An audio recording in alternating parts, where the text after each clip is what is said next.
మహోన్నతుడు, మహాగణుడు, మహాపరిశుద్ధుడు, మహిమగల రాజు, మంచివాడు, మేలు చేయువాడు, అన్ని యుగములలోనూ రాజయ్యున్నవాడు, యుగములకు కర్త, సర్వాధికారి, సర్వసత్యంలోనికి నడిపించువాడు, సత్యవంతుడు, సర్వలోక న్యాయాధిపతి, సకలము చేయగలిగిన వాడు, అసాధ్యమైనది ఏదియూ లేనివాడు, అన్ని వేళలలో మనల్ని ఆదుకునేవాడు, వెనుక ముందు ఆవరించి నడిచేవాడు, మన చీకటిని వెలుగుగా చేయువాడు, ఆశ్చర్యకరమైన వెలుగులోనికి పిలిచినవాడు, సృష్టికర్త, సంపన్నుడైన దేవుడు, ఐశ్వర్యవంతుడు, శ్రీమంతుడు, మన ప్రభువు రక్షకుడైన యేసుక్రీస్తు వారి గణనామందు తండ్రి అయిన దేవునికి స్తుతులు, స్తోత్రాలు, వందనాలు, కృతజ్ఞతాస్తుతులు చెల్లిస్తున్నాను. ఆయన ఘనమైన నామాన్ని బట్టి భూమి మీద విస్తరిస్తూ వర్ధిల్లుతున్న మీకు కూడా క్రీస్తు వారి పుణ్యనామంలో శుభములు, వందనములు తెలియజేసుకుంటున్నాను. సహోదరులారా, స్నేహితులారా, మీరందరూ క్షేమంగా ఉన్నారు కదా? మరొక రోజు మీతో కలిసి దేవుని వాక్యం ధ్యానం చేయటానికి ప్రభు మనకిచ్చిన కృపను బట్టి ప్రభునందు ఆనందిస్తూ స్తుతిస్తూ నేటి వాక్య ధ్యానాన్ని కీర్తనల గ్రంథము 20వ కీర్తన 5వ వాక్యం నుండి ధ్యానం చేస్తాం. కీర్తనల గ్రంథము 20వ కీర్తన 5వ చరణం. యెహోవా, నీ రక్షణను బట్టి మేము జయోత్సాహము చేయుచున్నాము, మా దేవుని నామమును బట్టి మా ధ్వజము ఎత్తుచున్నాము. నీ ప్రార్థనలన్నీయు యెహోవా సఫలపరచునుగాక. సహోదరులారా, ఇక్కడ కీర్తనాకారుడు దావీదు, యెహోవా నీ రక్షణ బట్టి మేము జయోత్సవం చేయుచున్నాము, జయోత్సాహముతో ఉన్నాడు. ఉత్సాహము రకరకాలుగా ఉంటుంది. పెళ్ళైనప్పుడు ఒక రకమైన ఉత్సాహం, పిల్లలు పుట్టినప్పుడు ఒక రకమైన ఉత్సాహం, చదువుల్లో పాస్ అయినప్పుడు ఒక రకమైన ఉత్సాహం, జయించినప్పుడు వచ్చే ఉత్సాహం చాలా గట్టిగా ఉంటుంది. అప్పుడప్పుడు నేను వింటుంటాను, కొన్నిసార్లు చూశాను కూడా. మన దేశం ఏదన్నా దేశం మీద క్రికెట్ మ్యాచ్ కానీ ఏదన్నా మ్యాచ్లో గెలిస్తే అదేంటో రాత్రి 11, 12:30కి కుర్రోళ్ళందరూ బళ్ళు వేసుకొని వచ్చి అట్లా ఊరంతా తిరుగుతూ ఉంటారు, టపా టపా సౌండ్లు చేసుకుంటూ, బాంబులు కాల్చుకుంటూ. ఆ రోజుల్లో అట్లాంటివి చాలా జరుగుతూ ఉంటుంటాయి, అనేక ఇన్సిడెంట్స్ జరుగుతుంటాయి. కానీ ఎవరిదైనా పుట్టినరోజు ఉండొచ్చు, లేదా రిజల్ట్స్ వచ్చే రోజు అయి ఉండొచ్చు. అట్లా ఆ రోజుల్లో ఇంత ఉత్సాహం చూడం. కానీ జయోత్సాహం అంటే ఒక ఒక పోరాటం నుండి వచ్చినటువంటి జయోత్సాహం చాలా గొప్పగా ఉంటుంది. రక్షణ ఇచ్చింది ఆయన, అసూలు బాసింది ఆయన, అమరత్వంలోకి మనల్ని నడిపించింది ఆయనే. ఆయన రక్షణ ఇచ్చాడు, మనం సంతోషిస్తున్నాం. నేను అప్పుడప్పుడు గమనించాను, మీతో చెప్పాను కదా, క్రికెట్ టీంలో కెప్టెన్ వస్తాడు, ఒక్కొక్కసారి బ్యాటింగ్ కూడా చేయడు. ఇక అంతే, ముందున్న ఓపెనర్ బ్యాట్స్మెన్స్ వీళ్ళిద్దరు కూడా వస్తారు. జస్ట్ కెప్టెన్ కొంచెం ఫీల్డింగ్ చేస్తాడు, అతను బ్యాటింగ్ డౌన్ కూడా రాకముందు వీళ్ళిద్దరు గెలిచేస్తారు. కప్పు మాత్రం ఇతను వెళ్ళి తీసుకుంటా ఉంటాడు, అంటే ఏదో సాధించిన వాళ్ళలాగా. కానీ అతను కెప్టెన్. మన దగ్గర అలా కాదు. కెప్టెన్ జీసస్ క్రైస్టే, యేసుక్రీస్తు వారే కెప్టెన్గా ఉండి నడిపించి, గెలిపించి, శ్రమ కోర్చి, అనేక అవమానాల పిమ్మట, అనేక నిందల పిమ్మట తాను అట్లాగా మనల్ని గెలిపించాడు. స్నేహితులారా, సహోదరులారా, జయోత్సవం అనేది దేవుడు మనకిచ్చింది. అంతేకాదు, కొలసీ పత్రికలు అనుకుంటూ రాస్తుంటాడు, క్షమించండి, కొరింథీయులకు రాసిన 2వ పత్రిక 2వ అధ్యాయంలో 14వ వాక్యం అంటాడు, మమ్మల్ని విజయోత్సవంతో ఊరేగించుతున్న దేవునికి స్తోత్రం.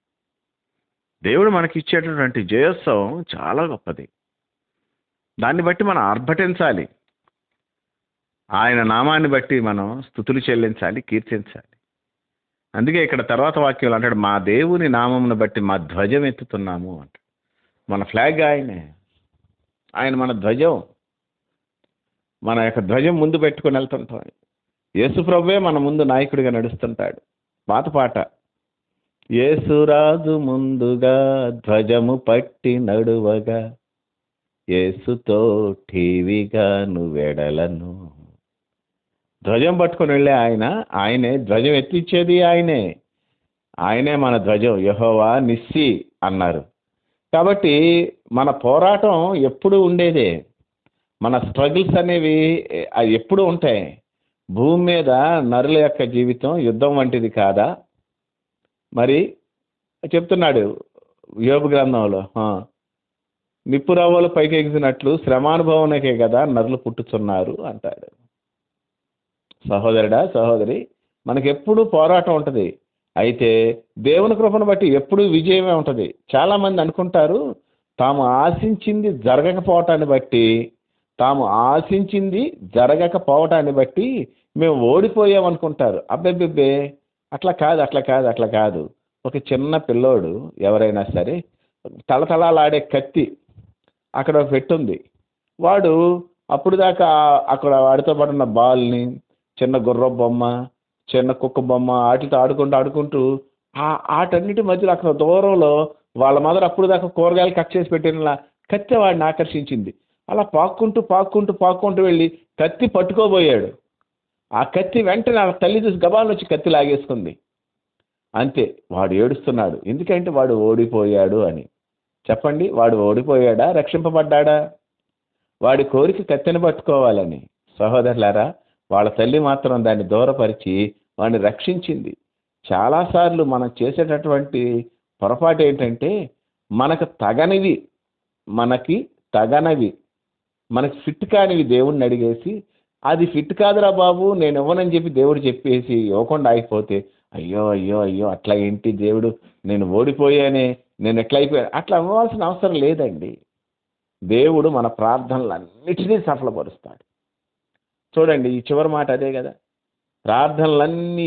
నీ ప్రార్థనలన్నీ యెహోవా సఫలపరచునుగాక. దేవుడు సఫలపరుస్తాడు మన ప్రార్థనలన్నీ. ప్రార్థన చేయటం మన యొక్క భాగం, ప్రభు సఫలపరుస్తాడు. అయితే సహోదరులారా, గత ఆదివారం నేను మీతో చెప్పాను, మన నోటి మాటలు, హృదయ ధ్యానం దేవుని దృష్టికి అంగీకారంగా ఉండాలి. అంతేకాకుండా అపోస్తలుడైనటువంటి యోహాను గారు తాను రాసినటువంటి మొదటి పత్రికలో చెప్తూ మాట్లాడుతూ అంటాడు కదా, యోహాను రాసినటువంటి మొదటి పత్రిక 5వ అధ్యాయం 14వ వాక్యంలో ఏమంటాడంటే, మనం అడిగేటప్పుడు ఆయన చిత్తానుసారంగా అడగటం నేర్చుకుందాము అంటాడు. ఆయన చిత్తానుసారంగా మనం ఏమి అడిగినాను అంటే, నీ నోటి మాటలు, నీ హృదయ ధ్యానము ఆయన చిత్తానికి అనుకూలంగా ఉన్నప్పుడు మన ప్రార్థనలన్నీ సఫలం అవుతాయి. ఆయన చిత్తం ఏంటి? పరిశుద్ధులగుటే ఆయన చిత్తం, జారత్వానికి దూరంగా ఉండటమే ఆయన చిత్తం, లోకానికి దూరంగా ఉండటం ఆయన చిత్తం, మనసు మారి రూపాంతరం చెందటమే ఆయన యొక్క చిత్తం. కనుక సహోదరులారా, దేవుని యొక్క చిత్తాన్ని నెరవేర్చినట్లు చిత్తానుసారంగా అడిగే ప్రతి ప్రార్థన దేవుడు అంగీకరిస్తాడు. అట్లా మనం దేవునికి దగ్గర అవ్వాలి. అట్లా మనం దేవునికి సన్నిహితులుగా మారిపోవాలి. అప్పుడు మన ప్రార్థనలన్నీ కూడా దేవుడు సఫలపరుస్తూ ఉంటాడు. దేవుని నామానికి మహిమ కలుగును గాక. కనుక మనం గమనించాల్సిన అంశం ఏంటంటే, దేవుడు మనకి జయోత్సవాన్ని ఇస్తాడు, ఊరేగిస్తుంటాడు, మరియు మనల్ని సహోదరులారా ప్రార్థనకి నడిపిస్తాడు. ప్రార్థనలో మన ప్రార్థనలు అంగీకరిస్తాడు. చాలాసార్లు మన ప్రార్థనలు అంగీకరించబడకపోవటాన్ని బట్టి దేవుని మీద కినుకు వహిస్తాం. దేవుడు నాకెందుకు చేయలేదు, దేవుడు నాకెందుకు అవ్వలేదు అనే ఒక తాత్పర్యంలోకి మనం వెళ్ళిపోతుంటాం. అయ్యయ్యో, అడిగినని ఇవ్వటం మంచిది కాదండి. తెలుసా, అడిగినవన్నీ ఇస్తే కొంతమంది ప్రభు వాడి ప్రాణం తీసే అని అంటారు. ఒకసారి కొంతమంది ప్రభు నా ప్రాణం తీసే అంటారు. ఎందుకంటే బాధలు తట్టుకోలేక. ఏలియా మన వంటి స్వభావం కలిగిన వాడే అన్నప్పుడు నాకు వర్షం మాత్రం గుర్తుకు రాదు. ఆ యొక్క రాజుల మొదటి గ్రంథము 19వ అధ్యాయంలో ఉంటుంది ఒక మాట, ఇక నా వల్ల కాదు, ఈ పరిచయం నేను చేయలేను, నన్ను తీసేసుకో అంటాడు. మనం కూడా చాలాసార్లు అట్లా అంటుంటాం కదా, ఎందుకు ప్రభు నాకు ఈ జీవితం, ఎందుకు పంపించావు, నాకు ఎందుకు ఇచ్చావు, నాకు ఈ ఉద్యోగం ఎందుకు ఇచ్చావు, ఇలాగా ఈ భార్యను ఎందుకు ఇచ్చావు, ఈ భర్తను ఎందుకు ఇచ్చావు నాకు ఈ పిల్లల్ని అని చెప్పి దేవుణ్ణి నా వల్ల కాదు, నన్ను తీసుకెళ్ళిపో అంటుంటాం. ఏలియా మన వంటి స్వభావం కలిగిన వాడే. కానీ ఏలియా ఆసక్తితో ప్రార్థన చేసినప్పుడు దేవుడు నేను వర్షం ఇస్తాను ప్రార్థన చేయి అన్నాడంట. ప్రార్థన చేసినప్పుడు వర్షం ఆపేద్దాం అనుకుంటున్నాను, ప్రార్థన చేయి అంటాడంట. ఉడిదే అక్కడ సహోదరులారా, అంటే నా ఆలోచన నేను చులకన చేయట్లేదు, కానీ ఏలియా ప్రార్థన చేస్తా ఉంటాడు, దేవుడు వర్షం ఆపుతుంటాడు, కానీ దేవుడు ఆల్రెడీ చెప్తాడు నేను కురిపించను అని. అలాగే నేను భూమిని దర్శించబోతున్నాను, మరలా వర్షం కురిపించబోతున్నాను, నువ్వు వెళ్ళు ఆహాబుని కలిసి చెప్పు మళ్ళీ ఈ మాట అంటాడు. సహోదరులారా, అప్పుడు మళ్ళీ ఈయన ప్రార్థన చేస్తాడు కర్మేల మీద, దెబ్బకు వర్షం పడుతుంటుంది. ప్రార్థన బట్టి వర్షం పడిందో, ప్రభు నామాన్ని బట్టి ఈయన ప్రార్థన చేయటం బట్టి వర్షం పడిందో, లేదా ప్రభు చెప్పాడు కనుక దాన్ని బట్టి ప్రార్థన చేయటం వల్ల వర్షం పడిందో మీరు ఆలోచించుకోవచ్చు. కనుక ఇక్కడ ఏమన్నా నీ ప్రార్థనలన్నీ యెహోవా సఫలపరచును గాక అంటే, చాలాసార్లు చాలామంది పేకాట కార్డ్స్ అంటారు, గ్యాంబ్లింగ్, అది జోదం, అది జోదం ఆడుతూ దేవా నేను గెలవాలి అని కోరుకుంటాడు. అది ఎలాగా? ప్రభుత్వం నిషేధించిన దాన్ని నువ్వు ఆడుతూ రహస్యంగా చెట్లు చాటున ఊరు బయట ఎక్కడో చట్ల సమాధుల్లో ఆడతారు చాలామంది పేకాట, అక్కడ ఆడతా నువ్వు పేకాట. మళ్ళీ దేవా నువ్వు నాకు దీంట్లో నాకు జయం దయచే, అట్లా కాదు. నీ ప్రార్థన అట్లా ఉండకూడదు. నీ ప్రార్థన ఆత్మ సంబంధమైన ప్రార్థనగా ఉండాలి. నీ ప్రార్థన ప్రభువుకి దగ్గర అవటానికి నువ్వు ఏమి దూరం చేసుకోలేకపోతున్నావు అవి దూరం చేసుకోమని చెప్పి దేవుణ్ణి దూరం చేయమని అడుగుతానికి మన ప్రార్థన ఉండాలి. నీ ప్రార్థన దేవుని యొక్క పరిశుద్ధతలోకి నిన్ను నడిపించమనేటువంటి ఒక గొప్ప మరి దేవుని దగ్గర యాచనలాగా మన ప్రార్థనలు ఉండాలి. చాలాసార్లు మనం మర్చిపోయాం యాచన చేయటం. సహోదరులారా, దేవుని దగ్గర మనం అడగాలి, ఎట్టి పరిస్థితుల్లోనూ అడగాలి. చిన్నప్పుడు ఏదన్నా అమ్మని అడిగేటప్పుడు ఎలా అడుగుతావు? అమ్మా నువ్వు నాకు ఇస్తావా ఇవ్వా అట్లా అడగాం. అమ్మా అమ్మా అమ్మా అమ్మా నాన్న నాన్న అట్లా అడుగుతాం.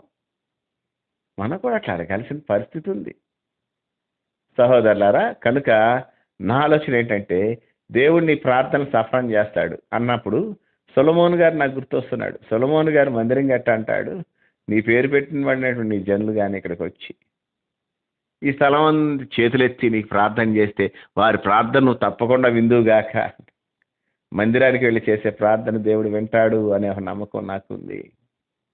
మందిరంలో నువ్వు చేతులు ఎత్తడం దేవుని యొక్క సన్నిధిలో కనపడుతూ ఉంటుంది అని చెప్పి దాఖలాలు ఉన్నాయి. నువ్వు చేతులు ఎత్తటే నైవేద్యంగాను, నువ్వు చేతులు ఎత్తటే మరి దేవునికి ఒక కృతజ్ఞతార్పణగాను ఉంటుందని చెప్పి గ్రంథంలో మనకి పలు చాట్లు మనకు కనిపిస్తుంటుంది. కనుక నీ ప్రార్థన మందిరానికి రావాలి, మందిరంలో చేస్తే. రహస్య ప్రార్థన ఇండివిజువల్గా ప్రతి వాళ్ళకు ఉండాల్సిందే, అందులో ఏమీ ఇది లేదు. మందిరంలోకి వచ్చే ప్రార్థన చేయమనేది నా ఆలోచన. మందిరంలోకి వచ్చి చేసే ప్రార్థన వేరే విధమైనటువంటి ఆన్సర్స్ని తీసుకొస్తుంటుంది, ఎందుకంటే సమూహంగా చేస్తాం. వ్యక్తిగతమైనటువంటి ప్రార్థన వేరే రకమైనటువంటి వాటిని తీసుకొస్తుంటుంది. ప్రార్థన ఎప్పుడు సవక కాదు, చులకన కాదు. ప్రార్థన జరిగిన తర్వాత ప్రార్థనకు ఫలం మనం పొందుతాం. కానీ మందిరాలకి వెళ్ళాలి, ఆదివారపు ఆరాధనలో పాల్గొవాలి, దేవుని నామాన్ని మహింపరచాలి, త్వరపడి వెళ్ళాలి. ప్రభు దగ్గరికి వెళ్ళి అందరి మధ్యలో ఉంటూ ప్రభుకు ప్రార్థన చేస్తూ ఉంటే దేవుడు ఆయన మందిరాన్ని బట్టి సంతోషిస్తూ తప్పక మన ప్రార్థనలు వింటాడు. ప్రార్థన చేసుకుందాం. మహాపరిశుద్ధుడు అయిన తండ్రి, ప్రేమ నమ్మకాలు గలవాడ, నీకే వందనాలు, స్తోత్రాలు, కృతజ్ఞతాస్తుతులు చెల్లిస్తున్నా. నీ కృపను బట్టి మా జీవితాల్లో నేటి వరకు నువ్వు ఇచ్చిన నెమ్మదిని బట్టి, క్షేమాన్ని బట్టి, నీ కనికరాన్ని బట్టి నీకు స్తోత్రం. బలమైన దేవుడా, బలమైనటువంటి కార్యాలు చేస్తూ వచ్చారు. నీ నామ మహిమార్థ జీవించడానికి కృప చూపించారు. దాన్ని బట్టి నేను స్తుతిస్తూ మేమేమై ఉన్నామో అది నీ కృప అని చెప్పి ఒప్పుకుంటున్నాను. మంచి కాపరి, నీకే స్తోత్రాలు. ఈ సమయంలో నాయన మరి ప్రతి ఆదివారపు ఆరాధన మీరు ఆశీర్వదించండి. ఏ ఏ మందిరాల్లో జరుగుతుందో, ఎక్కడ జరుగుతుందో, పాకల్లో జరుగుతుందో, పెద్ద పెద్ద నాయన మరి కెథడ్రల్స్లో జరుగుతుందో, అయ్యా ఎక్కడ జరిగిన ఆరాధనే కదా. దయచేసి ప్రతి ఆరాధనని మీరు అంగీకరించండి. ఆరాధనలో నీ సేవకుడిని నిలబెట్టండి నా ప్రభు. ప్రతి మందిరంలో ప్రతి సేవకుడు కూడా నా ప్రభు, యేసు క్రీస్తుని సేవించు ప్రతి మందిరంలో కూడా నా ప్రభు నీ యొక్క గొప్ప కృప విస్తరింపచే. నాయన నీకే స్తోత్రాలు చెల్లిస్తున్నాను. నాయన నీ మహిమ చొప్పున మమ్మల్ని నడిపించండి. ఈ క్షమస్థితిని మాకు దయచేయండి తండ్రి. మా ప్రార్థనలు సఫలపడుతున్నట్లు మా యొక్క నోటి మాటలు, హృదయ ధ్యానం మీ దృష్టికి అంగీకారం అగును గాక. అట్టి స్థితికి మమ్మల్ని అప్పగించుకుంటూ నాయన ప్రతి ఆదివారపు ఆరాధన నాయన ఆశీర్వదించే దేవుడని ఘనత, మహిమ, ప్రభావాలు ఈ యుగంలో మీకు ఆరోపిస్తూ మా ప్రభువును రక్షకుడైన యేసుక్రీస్తు వారి పుణ్యనామం కృతజ్ఞతాస్తుతులు చెల్లించి వేడి బ్రతిమాలు కొంటున్నాము తండ్రి. Amen, amen, amen.